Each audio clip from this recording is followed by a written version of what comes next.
सवाल है Godfrey Phillips को लेकर के। 78 शेयर्स है, द प्राइस 2240। क्या करना चाहिए अभी? हाँ जी सर, क्या किया जाए गॉडफ्रे फिलिप्स में?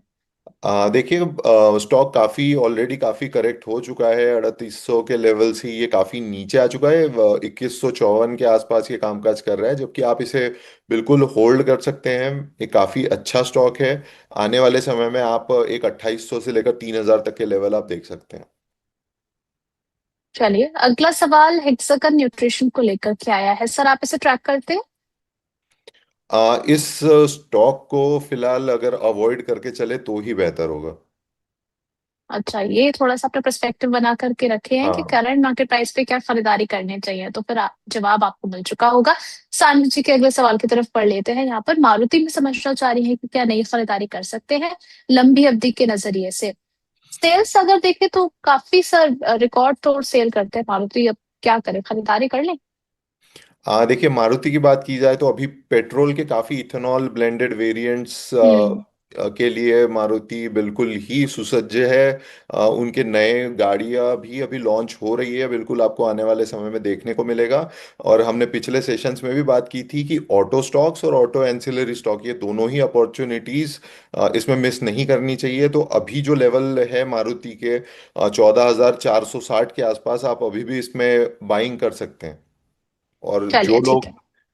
मतलब जिनके पोर्टफोलियो में ये अभी स्टॉक है, तो उसे बिल्कुल बरकरार रखें। ये आने वाले समय में आपको काफी अच्छे रिटर्न्स देंगे। ठीक है। मारुति सुजुकी आपके गैराज में भी सही लग रही है और आपके पोर्टफोलियो में भी। दोनों ही जगह सही जगह प्लेस कर रखा है आपने।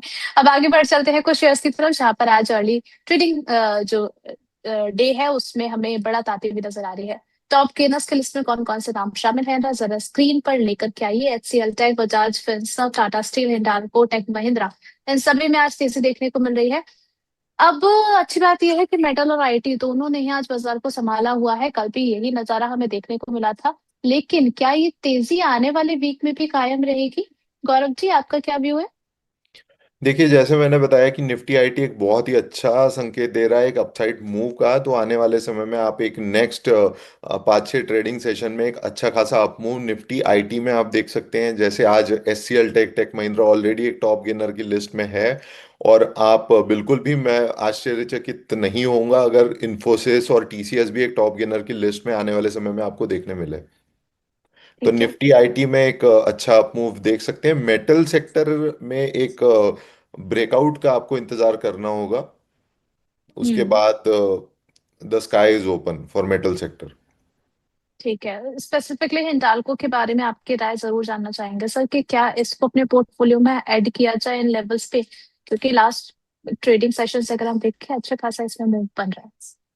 बिल्कुल, अगर आप लास्ट 3 ट्रेडिंग सेशन की बात करें तो एक अच्छा मूव अप मूव आपको देखने मिला था। लेकिन उससे पहले की अगर आप बात करें तो एक 1175 से लेकर 950 945 के आसपास ये स्टॉक ने एक करेक्शन दिखाया हुआ है। तो अभी हम्म। इस लेवल पर एक बाइंग अपॉर्चुनिटी, बिल्कुल फ्रेश बाइंग आप कर सकते हैं। 965 से 960 से लेकर 965 के लेवल तक एक बाइंग आप बिल्कुल कर सकते हैं। जबकि आप एक 1100 से लेकर 1175 के आसपास के आप टारगेट आप एक्सपेक्ट कर सकते हैं। ठीक है। इसके अलावा बजाज फिनसर्व की बात करें तो कल भी इसमें तेजी बनती हुई नजर आई थी, और आज भी अगर हम देखें तो इसमें आज ऑलमोस्ट 2% की तेजी के साथ 1889 के लेवल पे कामकाज करता हुआ नजर आ रहा है। गौरव सर, आपका व्यू क्या है बजाज फिनसर्व पर?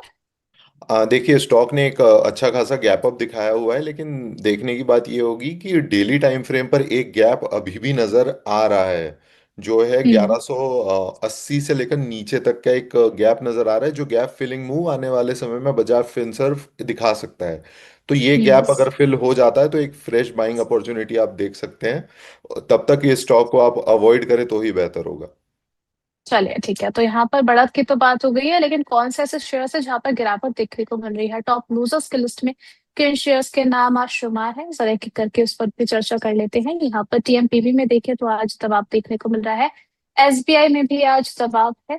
और अडानी इंटरप्राइजेस की बात करें, अभी भी चर्चा की थी, तो उस पर भी आज दबाव देखने को मिल रहा है। आज नीचे कामकाज कर रहा है। एनटीपीसी की बात करें, इसमें भी आधे% से ज्यादा की गिरावट, और इंडिको में भी आज दबाव है 0.27% का। सबसे पहले टीएमपीवी को लेकर के सर नजरिया आपको एक बार फिर से दोहराना चाहेंगे यहाँ पर।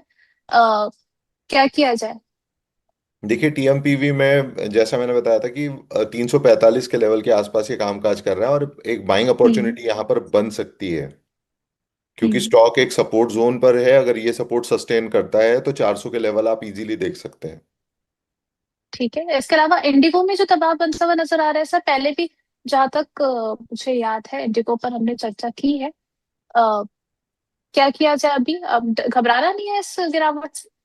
देखिए इंडिगो की अगर बात की जाए तो इंडिगो को फिलहाल आप अवॉइड करके ही चले तो ही बेहतर होगा। हम्म। अगर एक फ्रेश बाइंग की अगर आप बात करें तो 5400 के आसपास एक बाइंग अपॉर्चुनिटी, एक मतलब 40 पॉइंट नीचे एक बाइंग अपॉर्चुनिटी आप मिल सकती है। और अगर स्टॉक तब भी अगर नीचे जाता है तो एक आप एवरेज आउट एक आप कर सकते हैं 5000 के लेवल तक, क्योंकि ठीक है। 5000 पर एक मेजर सपोर्ट जोन आपको देखने मिलेगा।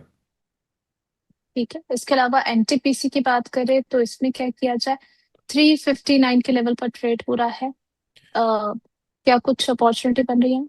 देखिए एनटीपीसी भी अभी एक फिलहाल आप इसको अवॉइड कर कर चले तो ही बेहतर होगा।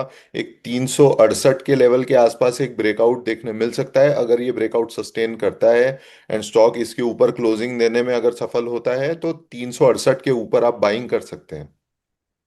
ठीक है, कुछ और सवाल यहाँ पर ले लेते हैं। प्रीता जी का क्वेश्चन है मार्क्सन्स फार्मा को लेकर के, 261 के भाव पर इन्होंने खरीदारी कर रखी है, शॉर्ट टर्म टारगेट जानना चाह रही है इसमें।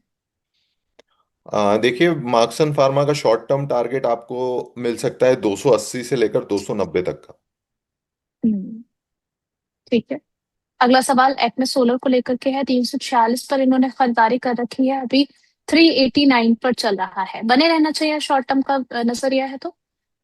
देखिए अगर शॉर्ट टर्म का नजरिया है तो एक प्रॉफिट बुकिंग बिल्कुल इसमें होनी चाहिए, क्योंकि 395 के लेवल पर एक प्रॉफिट बुकिंग हमको देखने मिली है।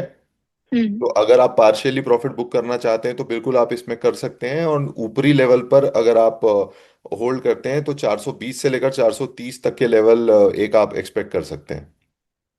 ठीक है।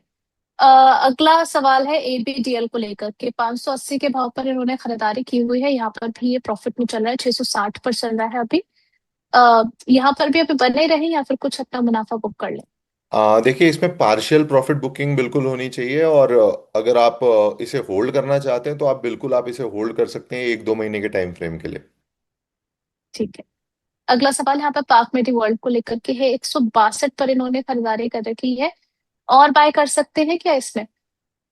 162 के लेवल पर अगर आपने खरीदारी की है तो ऑलरेडी 292 से लेकर 300 तक का मूव स्टॉक ने शो किया हुआ है, जो कि एक ऑलमोस्ट 100% का अप मूव है। तो मेरी सलाह यही रहेगी कि आप इसमें प्रॉफिट बुकिंग करें और नीचे लेवल पर अगर स्टॉक 250 के लेवल तक आता है तो इसमें एक फिर से आप एक फ्रेश एंट्री ले सकते हैं। ठीक है, इसके अलावा बीएससी पर आपकी राय क्या रहेगी? 2900 पर इन्होंने खरीदारी कर रखी है, आगे के टारगेट्स? बीएसई एक अभी तो स्टॉक एक 3811 के आसपास काम काज कर रहा है और 4100 से लेकर 4200 के टारगेट आने वाले समय में आप देख सकते हैं। ओके, इसके अलावा डेटा पैटर्न को लेकर के सर क्या स्ट्रैटेजी होनी चाहिए? इन्होंने जो है 3300 के भाव पर खरीदारी कर रखी है, इसमें भी अगर इन्हें और ऐड करना है तो किन लेवल्स पर करें? देखिए अगर आप इसमें और क्वांटिटी ऐड करना चाहते हैं तो एक 4900 के आसपास एक ब्रेकआउट आ सकता है, तब आप एक फ्रेश क्वांटिटी इसमें ऐड कर सकते हैं। अदरवाइज अगर मार्केट करेक्ट होता है तो 4300 के लेवल के आसपास आप इसमें फ्रेश क्वांटिटी ऐड कर सकते हैं। ठीक है। अगला सवाल जमुना ऑटो को लेकर के है। 10 शेयर लेकर के 10,000 शेयर लेकर के आए हैं 135 के भाव पर खरीदारी करके, अब 139 चल रहा है जमुना ऑटो, बने अ, रहना चाहिए ना?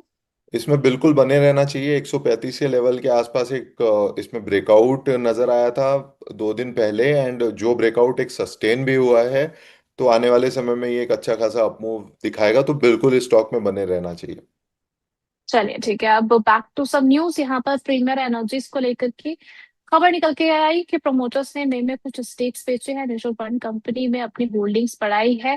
क्वांट ईएलएसएस ने लगभग 40.8 लाख शेयर्स खरीदे हैं, पर ने अपने एयूएम का 3.32 इस स्टॉक में इन्वेस्ट किया है। और साथ ही साथ Motilal Oswal mid cap fund ने 29.2 लाख शेयर्स यहाँ पर खरीदारी की है, और इस फंड की होल्डिंग 1.25% से बढ़कर के 2.13% तक हो गई है। प्रीमियर एनर्जी सर पोर्टफोलियो में रख सकते हैं इस काउंटर को।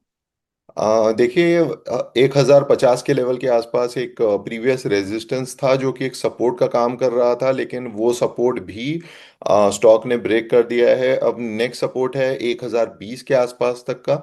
ये देखना होगा, अगर स्टॉक ये सपोर्ट सस्टेन करने में बरकरार रहता है तभी स्टॉक में एक अप मूव देखने मिल सकता है, अदरवाइज ये डाउनसाइड मूवमेंट के लिए बिल्कुल रेडी है। तो जो भी लोग ये स्टॉक होल्ड कर रहे हैं तो एक 1020 तक का लेवल आप वॉच कर सकते हैं। अगर इससे नीचे जाता है तो आपको बिल्कुल इसमें एक प्रॉफिट बुकिंग कर लेनी चाहिए। ठीक है।